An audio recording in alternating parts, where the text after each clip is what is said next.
travels voraciously around the world on these extreme trips, and I just have greatest admiration for herself and Bruce.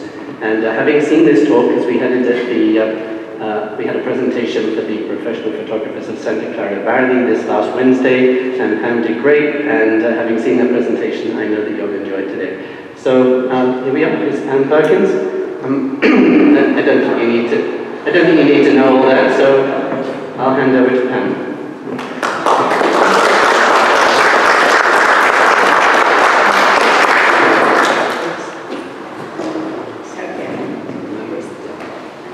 So I spoke to the professional photographers of Santa Clara Valley on Wednesday night, and you can imagine how intimidating that was for me.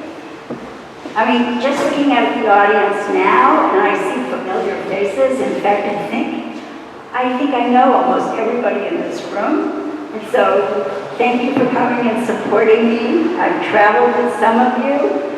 And I've been a colleague both in photography and just having a good time. So I hope you can hear me. Last week, I had the opportunity to have a mic clipped to my collar, and I tend to use my hands when I talk. Now I've got a clicker in one hand and a microphone in the other, so if I don't bite the microphone or chew the clicker, I'm going to be okay. But as I said, thanks very much for coming. And I know all of you, but I really think it's important for me to ask, because I know there are some photographers here. Is there anyone here who loves taking pictures of people? Oh, wow. Then you know what I'm about to say. You're really not going to learn anything. You know it all. But at any rate, let me put it the other way. Is there anybody here tonight or this afternoon who doesn't like to take pictures of people? Sir, you in the blue and white check shirt back there, could you please tell us why you don't like to take pictures of people and why you won't come into the houses when I talk my way in and follow me? Yeah, I think like some people who may not have raised their hands, or others who aren't here, I feel like it's an intrusion, sort of an invasion of the subject's privacy. They don't know me, and maybe they're resentful that I, am being forward. So it's I think it's kind of human nature to not be so forward in a situation like that. And, it's a little intimidating, or you could say I'm afraid. Oh, I'm glad you got to the fear part, because that's part of my next line. I was hoping he was going to get to that. Well, okay, so I'm hoping that tonight, I keep saying tonight, this afternoon, that you will come away feeling differently. Now, pretend that you don't like to take pictures of people, because that's kind of who I'm talking to in the room. But I'm going to say that I want you to feel really emboldened, and I want you to learn some techniques that I use to talk my way into either taking pictures of people or talking my way into their homes. Been known to do that as well. I want you to be able to take a chance and become less fearful. Because I think if you have confidence in anything that you do, you can do it better. But I truly believe that if you're going to tell a story, and I think that all of my pictures tell a story, that you have to have some kind of an emotional connection. I think when you take a picture with a long lens, and you're behind a tree, and you see somebody that looks really cool, and you take that picture, yeah, you took a picture of a cool-looking person. But you may not have really captured the true essence of that person. And I truly believe that if you have a shorter lens, and I like to shoot with 24 to 70 or 16 to 35, then you're up close and personal, and you can feel their vibes, and you can somehow know when it's right to take a photo. But generally, I ask people. And so, I know there are some people in this room that know a lot about me, and then there are some people in this room who don't know anything about me, But the one thing that you all know is that I'm an extrovert. So I took the Myers-Briggs test about 30 years ago. I'm an extrovert. I'm not even on the scale, I'm way over on the big E side. The other thing that you all know about me, I'm a talker. And the reason that I'm a talker, well, I don't know the reason why I'm a talker. Probably inherited it from my mother, but when I graduated from high school, under my yearbook it said, like a brook, she babbles on forever. And then when I graduated from college, it was 100 words a minute without a typewriter. And I was like, oh my God, I can't shed this reputation. That's the way it is. I try every once in a while to say, okay, you're not going to talk tonight. Then I don't have any fun. I'm also very comfortable with strangers, and that's because I grew up in a motel. Now, I wasn't homeless, but my parents built a motel in the 1950s in the White Mountains of New Hampshire. It was the thing to do then. And we had an apartment that was attached to the reception area. And so I had strangers coming in and out of my living room all the time, and I'd have to check them in every night. And then the next morning, my mother would say to me, so Pammy, who was in room 22 last night? And I remember, I was like 9 years old. I lived there from the time I was 9 till I was 13 and went off to boarding school. And I think about the conversation that I had with them, people that I showed them a room, or I took ice to them, or I gave them an extra set of towels. And I'd say, the Baileys from Massachusetts. And then my mother, kept drilling that into me. And then so I became a fundraiser at Stanford, and I was pretty successful doing that because I was good with names. The other thing you all know, and John made it abundantly clear, that I'm older than he is. And also you might think that because I'm old, that it gives me sort of some cachet to be able to go up and talk to somebody, because I'm not threatening. I don't think you really have to be old to be non-threatening. I think what's really important is, other things about taking pictures and talking with people. And I think I gotta do this, is you need to be perceptive. And these are all, I'm really telling you things you probably all know, because I know most of you in this room. But you have to be perceptive about people. If you see someone you want to take a photograph of, and I always shut my camera showing, I don't hide my camera, I just have it slung over my shoulder. But if the person spots the camera, and he or she turns around, clearly they don't want their photograph taken, so don't go chase them and try to get their photo just because they're very cool looking. And I think it's important to be sensitive to people. I mean, if they're having a very intense conversation with someone, you probably don't want to interrupt. And I think you have to look at the space around them, because even though they might be someone you want to photograph, they're not in a really good place to be photographed. You might see them in farmer's market, for example. There's all these people around, and you really can't take a picture of them very well without a horrible background or someone's elbow or arm you can't, take out of the picture. So you have to kind of look at the space around you. And again, it's part of the being perceptive and being sensitive. You just have to look at their situation, what's going on with them. I don't generally take pictures of homeless people. I feel that it's exploitive, but sometimes they're in my picture when I'm taking, a larger scene, and that's just the way it is. I also don't take pictures of children without, asking their parents first. One time I did, and the mother came over to me and asked me to delete the picture from my SD card. And that's something we learn as photographers, is never erase a picture from your camera. Do it on your computer, because you can screw up your card. And I had to do it. And maybe I could have faked it, but I did it. And then the other thing I did is, I wasn't very perceptive or sensitive one time. It wasn't that long ago, actually. I should have known better. I saw these two women in San Francisco. They looked like they had just come out of the darkest parts of Africa. Their clothing was so exotic, like some of these people that I have pictures of. And oh my God, I wanted to take their photo. And so rather than doing my usual way, I went up to them and said, "Where are you from?" Well, they turned to look at me. They looked at me like, "Where the hell are you from?" Like I was from Mars. And I said, they didn't say where you're from, but I could just tell by the expression on their faces that I didn't handle myself very well. And so they just said, "We're from here."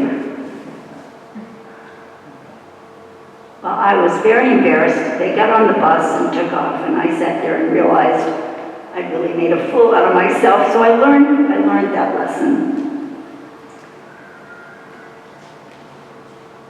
I think the other thing is you have to be a little fearless. I mean, a guy in the blue and white shirt said it's kind of scary. Well, you know, a lot of things we do is scary, okay? I mean, I hate driving on the freeway at night with cars going really fast, and I'm scared I'm going to get lost. Those are my fears. But people think I'm fearless because I take pictures like this. I like to think of it that I step out of the comfort zone. That little circle where we really feel comfortable. So I think that that's where you experience the human condition. And it's at least for me, so it might be a little uncomfortable and you might feel like you're intruding. You just have to take a risk. I took a chance with those two women and I screwed it up. I learned from that. So, what do I use for tools? I don't think of them really as tools, it's sort of become kind of my persona, but you have to smile. First of all, it's really important to smile and use positive body language. And most of all, you have to make direct eye contact. I saw this guy the other day having a job interview, I'm sure that's what it was, he was at Pete's. And it was this woman, she was asking him questions. I was sure it was a job interview. The whole time that she was talking to him, he was looking off to the side. He wasn't making eye contact with her. And I wanted to go up to him. You know, and I know he didn't get the job. And because he just didn't make eye contact with her. Then look to the person that you want to take a photo of and see, do you have something in common with this person? Like I ride a bicycle, so if I see somebody on a bicycle that I think looks interesting, then I might go up to them and say, "Hey, I like your bike. What kind of riding do you do?" I just did that recently in Santa Fe, and I'm sorry the picture's not in here because it would have been a good example, but it turned out to be really great. Is the situation funny? Because if you can laugh in a situation, you don't even have to speak their language. And also, if you are traveling outside of your country, learn a few words. It doesn't take much to learn, you know, like with Darcy over here, she speaks Portuguese. So I always say to Darcy, "Obrigado," and I probably don't say it right, but she gets the point, okay? So I've got like 14 Spanish words that I use, and they're my shtick. And, you know, I'll tell you a little bit more about the shtick. But I also take gifts. When you're going to a foreign country, and I generally go to places not like Paris or Rome or Venice, I go to places where gifts are really appreciated, and I take them for several reasons. One is it's a great opener, and I have an example. And also it's a way to say thank you to people. So I go to the dollar store right before I leave on a trip, and I get a bag and I buy usually 50 little things, cost me $50. I think the price has gone up though. Anyway, so what I do is I bring cosmetics for women like lipstick and mascara, and eyeshadow. I bring socks. I get a little toolkit for men. You can buy these little plastic toolkits. I mean, I gave a little toolkit to someone, and actually it had an Allen wrench in it. I mean, how many people use Allen wrenches? I don't. Even on my bicycle. But at any rate, these are the kinds of things to think about when you're traveling, is just bring some gifts. And then remain engaged with people and be open, be yourself, because when you're yourself, then people are themselves. It's when you don't smile or when you're stiff, people don't smile and they're stiff. So be open. I do believe that it's all about respect and trust. And all the things I just told you about are the ways that you get respect and trust. Because if you show respect to people by being sensitive, making eye contact, giving them a little gift, saying hello in their language, it's a way for them to trust you. So I do believe that the mutual respect and trust is part of the creative process. I always think that there's this tension that goes on between respect and trust. You don't see it, you might feel it. And I do think that it is what helps you become creative. So look at this photo. Okay, so this is in Cuba. And I'm walking down the road and I see this woman. She's not particularly interesting. She's got a white dress on and a hat, but I'd only been there like a day. I was so anxious to take pictures. So I saw her and I went up to her and I went, hola. That's one of my 12 words. And she said hola back, but she didn't, she wasn't really excited and happy to see me and didn't invite me into her house right away. But I kept it up. I was working it. She had a hat on. I had a hat on. So I used the hat and made a joke about the hat. I kind of implied that we were both little old ladies. And then I did my shtick. And I do this with a lot of people, and I can see Bruce smiling over there because I know that he's thinking back of all the times that he has been witness to my shtick. So what I do is, if I can't seem to get a response, I say hola, and then they start talking really quickly in Spanish. And I don't understand anything they're saying. And so I go, no habla español. That's another line to learn how to use in whatever language you're going to. I don't speak your language. Habla inglés. And they nodded. And then, I wish I could put these two instruments down so I could really show you how I do it, but I sort of do it in staccato fashion with one hand and one finger, and I go, uno momento. That, uno momento, by the way, if I say uno momento in Cambodia, they understand it. It's so funny. I don't know what it is about uno momento. Now, I know there's some Spanish-speaking people on the back row there. They're friends of ours. And they're going to laugh now when they hear my accent. But anyway, I do this shtick and I go, hola, no Spanish, speak English, and then I go, gracias, buenos dias, buenas tardes, buenas noches, buena suerte. And I go through the whole bueno thing, and then I have a few other little words that I know. And by then, they are laughing. Okay? So you know I'm pretty harmless. And then I'll generally say, photo, okay? So I said to this woman, photo, okay? If I can get it. This is what I got. She smiled. She has no front teeth. She trusted me. Do you know what that did for me? Honest to God, I wanted to hug her. She was willing to smile. She laughed. I took the picture, and she has no teeth in the front. Talk about being vulnerable.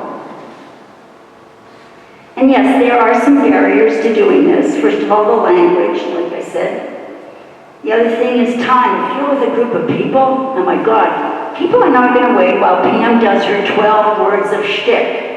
Okay, Bruce will, because he finds it humorous. But if you're on a tour with people, or maybe Sue might, she and I traveled together to Cuba, so she's a good, she would have probably stuck in with me. But you gotta be fast, you kind of have to, either that or go off by yourself. And then the other thing is sometimes not being sensitive, like I wasn't to those two women in San Francisco. It was terrible, but I really wanted you to know about it because I'm not perfect, and yeah, I got some nice pictures on the wall, but I got a lot of pictures that didn't come out very well because they were never taken. But what I want to do next is just to kind of tell you some stories because I think that that's the best way to illustrate my work and how I kind of build these relationships. This guy's name is Harry Oppenheimer. I met Harry when Bruce and I were doing a cross-country road trip last summer for 6 weeks, and we were both taking pictures. And we met in a town in upstate New York called Skaneateles. And if you think Skaneateles is one of the, it's impossible to spell. But anyway, Harry's standing behind me at Doug's Fish Fry. Not behind me, in line, and oh my God, he's gorgeous, look at that beard. I love taking pictures, men with beards, because men like to have their picture taken if they've got a great beard. So I went up to him and said, wow, what a great beard. And he looked at me and he said, I'm a professional Santa Claus. And I was like, you're kidding me. He goes, no. Then I knew I really needed to take his picture, but he got his sandwich, I got my sandwich, we sat down, but I kept looking over at him and I noticed he was looking at me. So finally I went over there and said, hi, I'm Pam Perkins, I live in California, I'm doing this trip with my husband, and I said, I just had to come over and talk to you because you just have such a great face and such a great beard. Okay? Those are all the things I just told you that you need to do. Now, I went over, I was perceptive, I wasn't going to take his picture when he was in the line, wasn't a good place to take the picture, didn't want to take it while he was walking back with his food. I waited. And he was so flattered. Well, now I'm Facebook friends with Harry, and he knows that his picture's on the wall for this talk. And he was so honored, and I'm so sorry he's not here. He lives in Brooklyn. Okay. I know this is not a picture I would enter in my camera club's competition, but I have to tell you that it was probably one of the funniest pictures that I've taken in a long time. I just took it a month ago. We're driving to Santa Fe, and we stop in Oakland, Arizona, which is up in the hills. You got donkeys running around in this town. It's an old mining town. And there were these women, they weren't wearing the wax lips at that point, and they were laughing hysterically. They were just like bent over, doubled over with laughter. And I was like, I wanted to join them. What were they laughing about? So I went up to them and I said, okay, guys, I gotta find out what you're laughing about because you're having way too much fun. Again, just being me, I guess, but also anybody can do this. And I said, what's so funny? And they took out these red wax lips and they put them on. And I said, oh my God, I've got to take a picture of you. And they just lined up. There was actually a donkey underneath them here, but it didn't work, so I cropped the picture. Anyway, I went into the candy store and I bought 3 red wax lips. I haven't decided when I'm going to use them, but I had to buy them. So anyway, I have this picture. I love it so much they actually made a mouse pad out of it because I think it's so funny. So, surprise. It can be a lot of fun talking to strangers. And I think what happens when you talk to strangers is that they feel your positive vibes. And they beg you to take their picture. So my next story is about Gloria and Dale. This is one of my favorite photographs ever, and I think it's because of the experience. Bruce and I are driving through Sac City, Iowa last summer on Labor Day. And we're driving along and Bruce goes, "Oh my God, Pam, did you see that?" I said, "What was it?" He goes, "It was the American Gothic." I said, "What?" He said, "There are people sitting in their garage, looking out, watching the world go by." I said, "Oh my God, you gotta turn around." So we turned around, we went back, I saw them, I went out, got out of my car, I went over, scooched down, and I said, "Hi, sorry to interrupt, but we're just driving through here, we're on a cross-country trip, my name's Pam, my camera is right at my side, okay? So, is that your Cadillac?" Goes, "Yep." "What year is that?" 2020. I said, "Oh my God, and look at your garage, it's so pristine. Wow, I've never seen a garage so clean." Oh, you know what? They perked up. They were like, "Oh, who is this person?" So I said, "I'm a photographer." I said, "I'd love to take a picture of you in your garage. This is just," I didn't want to tell them they looked like American Gothic. I'm not sure they knew what American Gothic was, but I also didn't tell them I was from California because I was in Iowa. At any rate, so I took the picture. He wanted to know what I was going to do with it. And I said, "Well, if I'm lucky, I'll show it to my camera club." He's going to send it to the mafia. I said, "I don't know any mafia." Anyway, so I took the picture, went back, showed it to Bruce, who's in the car. And Bruce goes, "You didn't get the garage in. I mean, the whole thing is that they're sitting in a garage. You gotta get the garage in." I took a picture of just them in the car in the garage, and I didn't include the outside of the garage to show they were in a garage. I was like, oh my God. Got out, went back, I went, "Hi, it's me again." I got the garage this time. Oh, I don't know if this happened this happened when Sue and I were traveling in Cuba together. I saw this couple from a distance. Now, when I saw them from a distance, I knew I wanted to take their photo. And so it's a little bit like those of you who take landscape photographs.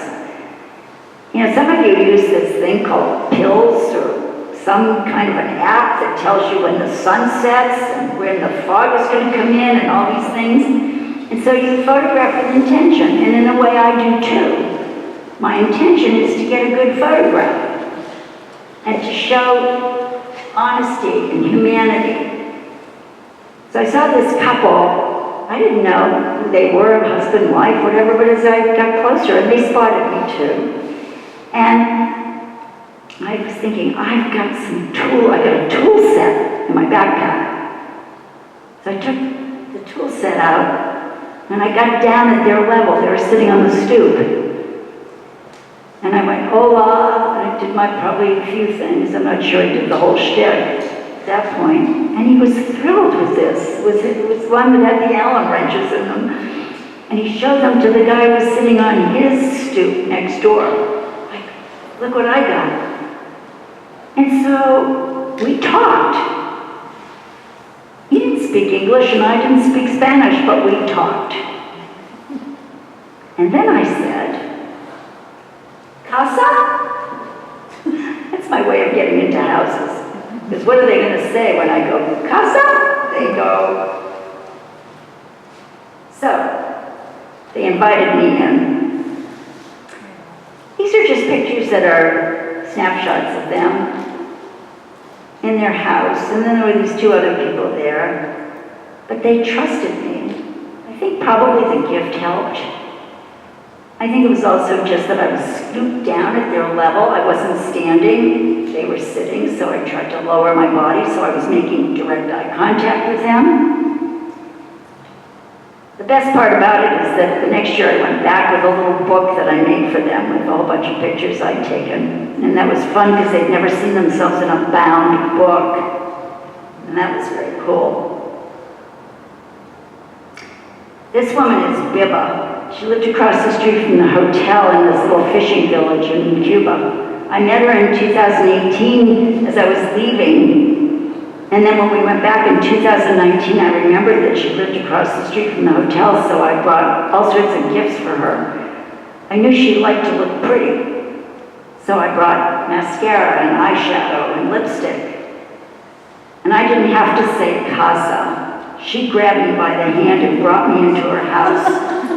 And she posed for me in every room. There was no furniture in her house. The only furniture she had in the 3 rooms was this plant, this blue plastic chair, and a bed in the other room. But I love this picture because she was so honest and so willing to show me how she could pose for me. She wanted to be glamorous. And I think what's really important in all of this is that you're curious about people. And I think that that's what we do as we travel. We travel because we're curious. Even if we're not people, or even if we aren't photographers, we travel because we're curious.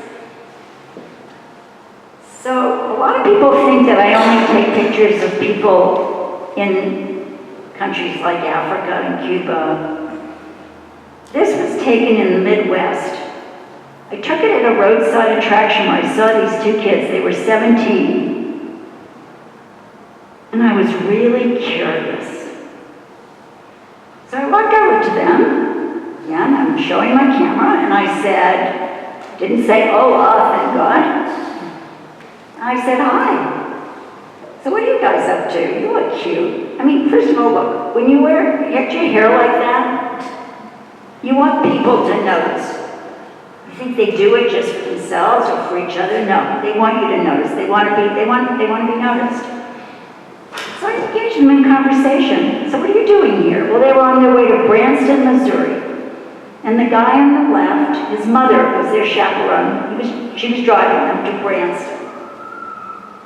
And I said, I think you guys are really adorable, and I'd really love to take a photograph of you. Oh my God, they just sat down and did this thing with holding hands and looked me right in the eye. And they have this photo too, because I got their contact info and was able to get this photograph to them, which is also another thing that makes me happy. And I guess what you're probably getting out of this is that I really enjoy doing this. Because I also make friends. Gracie and Graham, Salt Lake City last summer. Bruce and I were crossing the street and I saw Gracie and I thought, my God, she looks like a bride. She's got blue hair. She's got sort of a bridal dress. He doesn't really look like he's a groom, but hey, they look happy. So as we're in the middle of the street, where the light is giving us the right of way, I said, did you guys just get married? And they said, yeah. And I said, do you have a wedding photographer? They looked at me, they smirked. I said, I'll be your wedding photographer. So I walked back with them. I took a slew of pictures of them. So of course I know Gracie and Graham, and Gracie says, do you use Facebook? Yes, I use Facebook. So we friend each other on Facebook, and we have a mutual friend. Okay, I'm in Redwood City where I live. She's in Salt Lake. We have a mutual friend. My first cousin. Wow. So I write her back and I go, how do you know Tricia Kahneman? Because she was my professor at the University of Utah. I mean, go figure. I mean, it was so cool. It was just so cool. And I was their wedding photographer. I don't think they expected to have pictures taken that day.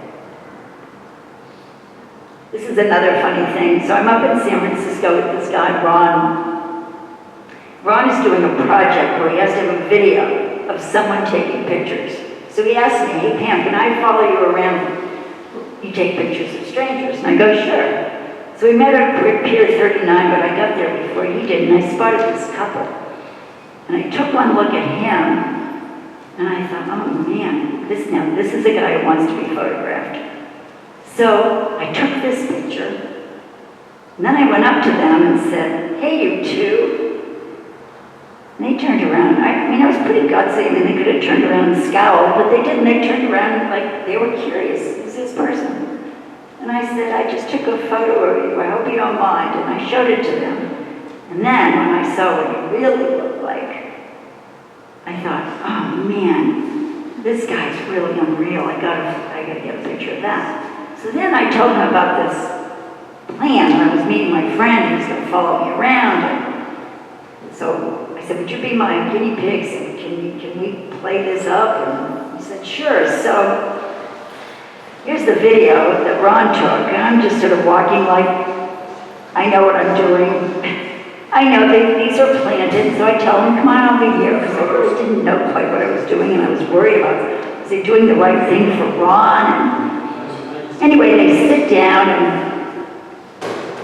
I pick up my camera, and I start taking pictures, and there's this guy in the photograph, and it's like, but he gets it. He leaves. And then she puts her arms up, and it's like, I don't like that either, but what, Ron's shooting away. So I tell him, no. So she starts playing around with her hair, and then she finally decides, okay, maybe I want to get in the picture, because she knew I was taking pictures of just him. So by this point, she gets up and she comes down, sits down next to him. And so I'm showing them the pictures. And they give me the thumbs up. So, this was the picture I got. I know the background's all crooked, but it doesn't matter.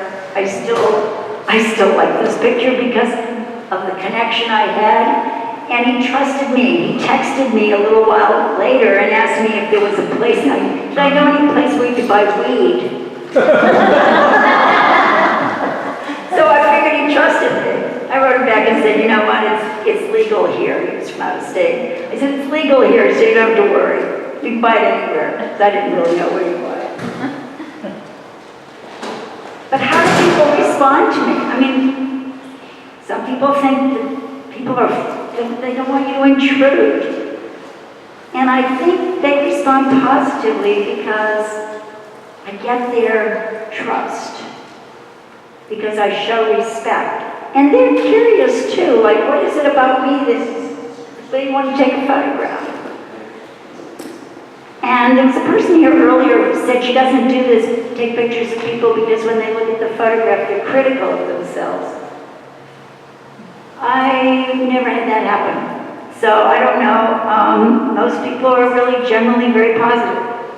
Now Sue again, who's sitting here, thank you for sitting in the front row, Sue. She knows these people too because we were together when we met them. Casilda was out on the front porch in Cuba and she called to us. And Sue and I immediately got in her house. Didn't have any problems in the house. We didn't even have to say casa, if I remember correctly.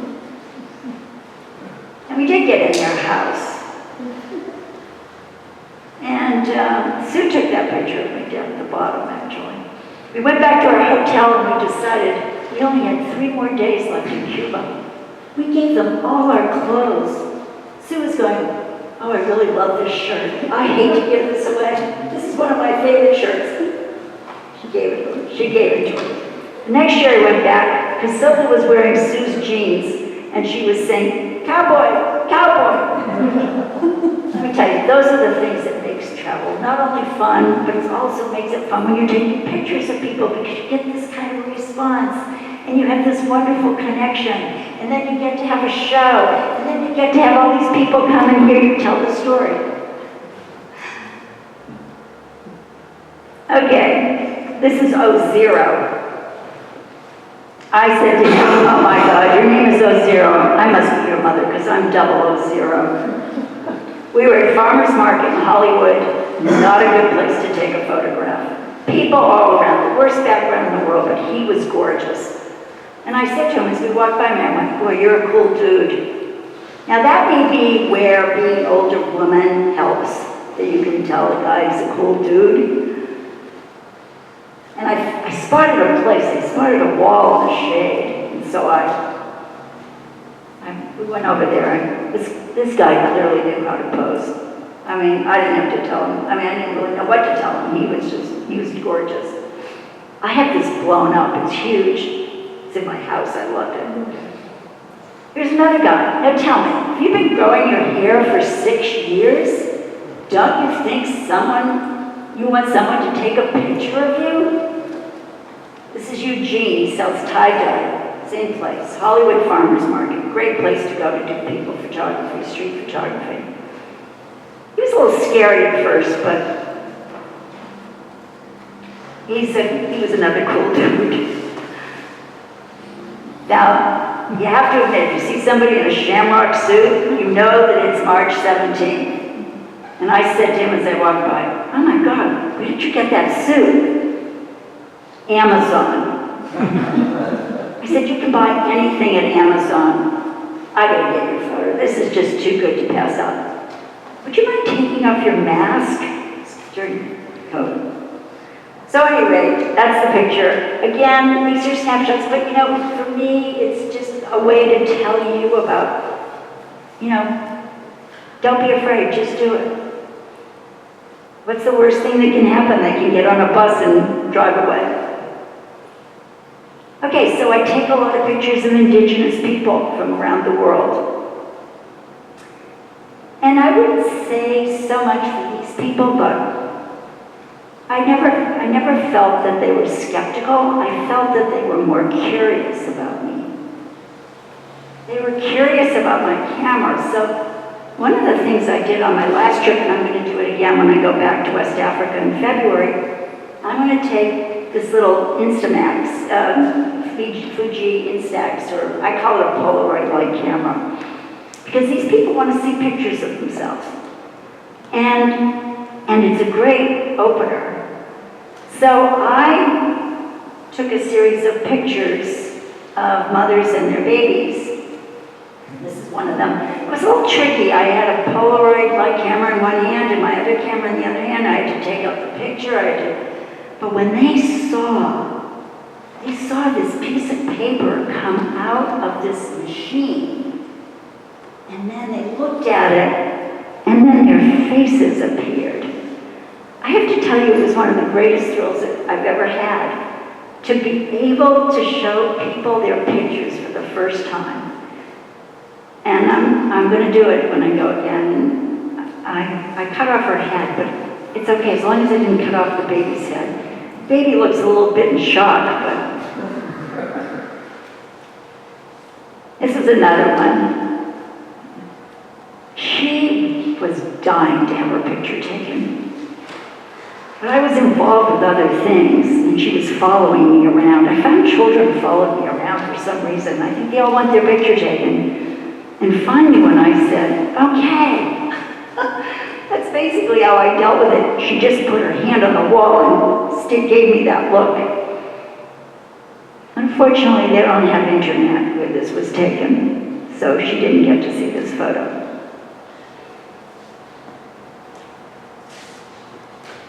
So here's a family. I think I might have taken also a Polaroid of this, I don't know, I can't remember. But again, it was such a thrill for them all.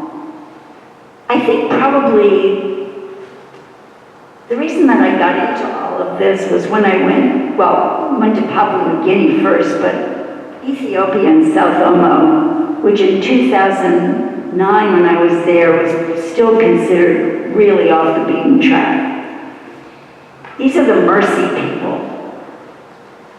You see that little grass hut or hump pile behind her? That's where they sleep. That's their house. And that appendage that you see hanging from her lower lip is her lower lip, because these are women who wear these clay plates. I took this picture with my little point and shoot, but she was really curious too. I didn't have a Polaroid, but she was willing to let me take her photograph. And I think she was very proud, even though she doesn't look it in the picture. That was the sense I got. This young woman is a member of the Hammer tribe, also South Omo. South Omo is really the tribal area of Ethiopia. People go there. It is not for someone who likes luxury. It was pretty rough going, but it was an adventure. And this woman is selling all she owns. A few bananas and a half-dead chicken. Okay, so I said earlier, you can also hide behind a tree and take pictures of people. And that's what I did with this photo. Because I didn't want to spoil the moment. Those two women were at a flower market, and they were having such a good time. So there was, I was being sensitive. I didn't want to interrupt. They were having a good time, and yes, they were laughing, but I really couldn't go up and say, what are you laughing about? Because I knew what they were laughing about. They were giving each other a manicure. You know, I had to say something here. So it's the decisive moment, as the famous Henri Cartier-Bresson says, capture the decisive moment. I think that was the decisive moment. Here's another photo I took of behind the, they didn't know I took this picture. I mean, this was in traffic in downtown Cartagena. And I got a homeless guy in this picture, but it wasn't intentional. I wanted them, and he happened to be in it. He added something to it, gave a balance. So this is kind of fun for me. I'm sorry I didn't get to share it with them. This is a photo I took in stealth mode too, and I kicked myself that I didn't go over and say something to this woman. Because when I looked at this picture, I thought it was brilliant, even though I didn't know it at the time. Look at those two figures. Look at her. She's got her feet closed. She's wearing boots, but she's got her feet crossed. The other woman's wearing boots with her feet crossed. They're both wearing coats. The woman in the picture is standing on a brick wall. The woman using the phone is leaning against a brick wall. They're both framed. So I sent it to Moda and Pelly and said, do you like this photo? You might like to use it for one of your advertisements. And they wrote me back and they said, we love this photo. Did you get a model's okay on it? Down the drain. But I still like the photo. Now, some of you in this room have seen this photo before. So I'm in Colombia. I'm not visible to this guy. He's drinking coffee, but he's got an expression on his face that just captured me, and I like the whole scene with the Coke machine. And so I took this photo, and then I just found myself totally taken by him. I was like, he was like hypnotizing me, and I kept walking closer and closer. And I took these series of photos. Now, he does not know I'm photographing him. And each clip has got a slightly different expression, and I'm thinking, is he worried? Is somebody sick? But then I see how well-dressed he is, and how nice his hair is cut, and I get closer and closer, until I'm about 3 feet from him, or 4 feet, I don't know. And he looked up at me, and he saw me, and I put my camera to my eye. We are not communicating. And I took this picture. Now, think of what he looked like before, and then he saw me with the camera. He saw me. I don't know if he saw my camera, but then I lifted my camera and took this picture, and I saw a totally different person. And it was like, oh my God, this is amazing, and I was still sort of taken with him, and he put his hand on my cheek. I was like, oh my God, I was an emotional thing. And then I just walked out the back door, and I went into the plaza, and he went out into the plaza too, and he was with his friends, and he spotted me over there, and he's pointing to me as if that's the woman that took my picture. But you know what? For me, the magic was gone. I was no longer in love with him. I was in love with him in the moment. So, I'm going to conclude this by saying, I had to put in some maxims here. If you find something that's hard to do, just keep doing it. I mean, think of all the times you fell on your bicycle and you got up and did it again. So if something's hard, do it more often. And then, you know, this business about transform your greatest weakness into your greatest strength. And then, I love this, what's behind fear? Nothing. So what's the worst thing that can happen? They don't want you to take their photo. They aren't interested in engaging with you. But I really feel that if you are willing to do it, and you take a risk, and you step out of your comfort zone, and you're vulnerable, be vulnerable, because I think that's what it sometimes takes. So that's the end of my talk.